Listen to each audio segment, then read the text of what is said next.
Hello, everyone. My name is Jose Medina. I'm the School and Community Outreach Manager for the Indiana Commission for Higher Education. My career, I worked for the state government here in the state of Indiana to help students start to plan, prepare, and pay for college or post-secondary, working with students as early as middle school, all the way up to college students to make sure that they finish strong, whether it be getting an associate's, a bachelor's, or even their training or certification of some kind after high school. So I work in community outreach specifically, so I meet with all kinds of people. So I meet with schools, community partners, so nonprofits here to help students go on to post-secondary, and also working individually with students and families to let them know of their post-secondary options. It's a great job, especially if you love going out and meeting with people and talking with them about how to achieve higher education just in general. Why did I choose this career? I honestly didn't really choose it. I kind of just stumbled upon it. I started working in nonprofits once I graduated from college. I didn't really know what I wanted to do with my life, but I knew I wanted to give back in some way. And I'm really a mission-driven person. So I actually started working at a food bank and a child nutrition program at the food bank. And then when I moved to Indianapolis, I worked at a mentoring nonprofit where I worked with 21st Century Scholars specifically, which then got me my contact at the Commission for Higher Education, who runs the 21st Century Scholars Program, and is how I ended up in my role now, working directly with students to help them plan, prepare, and pay for college or just education or training after high school in general. Does your career have a global/international component?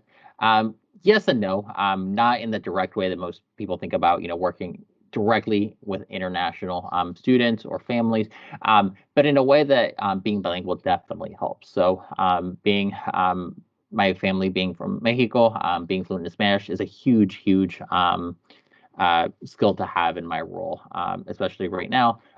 Roughly, Latinos make up about 10% of the population here in the state of Indiana. A good amount of them speak Spanish or prefer to speak in Spanish for all of their informational needs that they have. So being fluent in Spanish is great because we're able to get them the information that they need as it relates to their higher education or education after high school goals. So post-secondary language tends to be kind of convoluted and not the easiest to follow. And then, yeah, the barrier that a lot of people don't feel comfortable or confident asking the questions that they need answered in English.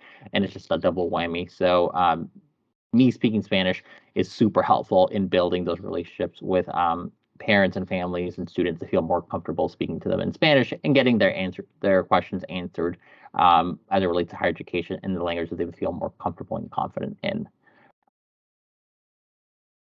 What foreign language or international language core skills do you need for this position? I've talked about how Spanish comes in handy. Also, just coming and just being able to relate with the people that I work with is a huge, huge, huge benefit, not just for me, but for the people we serve. Um, you want to be seen as approachable. If families, if students, if any of your clients feel comfortable around you and that they can ask anything, it really does a great job in making sure that we serve them the best that we can.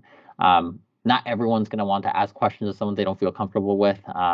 They might just, keep those to themselves or try to go somewhere else to where they feel comfortable and not judged. So being relatable is a huge, huge benefit as it comes working directly with families and students.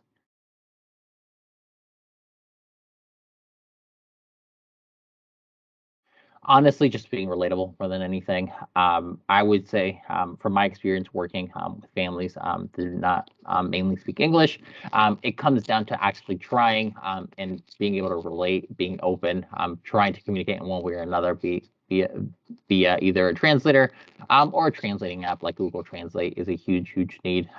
Usually, in my experience, I've noticed if you try to meet someone halfway, they'll meet you halfway, and you're able to help them in the way that they need.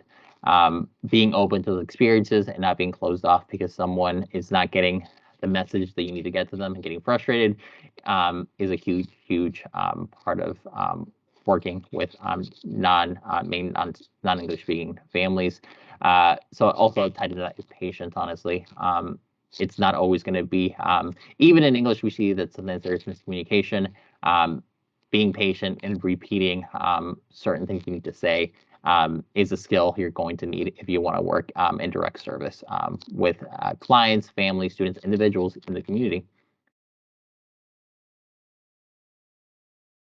What advice do you have for students interested in this career? Honestly, I would say just a passion for serving people, and from people from all kinds of backgrounds. So that means, just being comfortable wherever you are. I always say when we're just interviewing someone to come onto the commission, you should feel comfortable from anything like wearing jeans and a trucker jacket to going out and possibly wearing a suit, depending if you're going to go out to a fancy event and you have to network. Being comfortable in your own shoes, knowing who you are, and being able to relate to families is super important. You don't need to have every single skill or be super fluent in the language that the family that you're working with is speaking. Being patient and having that drive and initiative to try to connect with them and try to help them is a huge part of what we do at the Commission for Higher Education and overall in just the public service sector. Having that passion to want to help people and finding a way to do it either by yourself or mostly through collaboration is a huge part of what we do. It really opens up opportunities for you to meet other people that come from different backgrounds.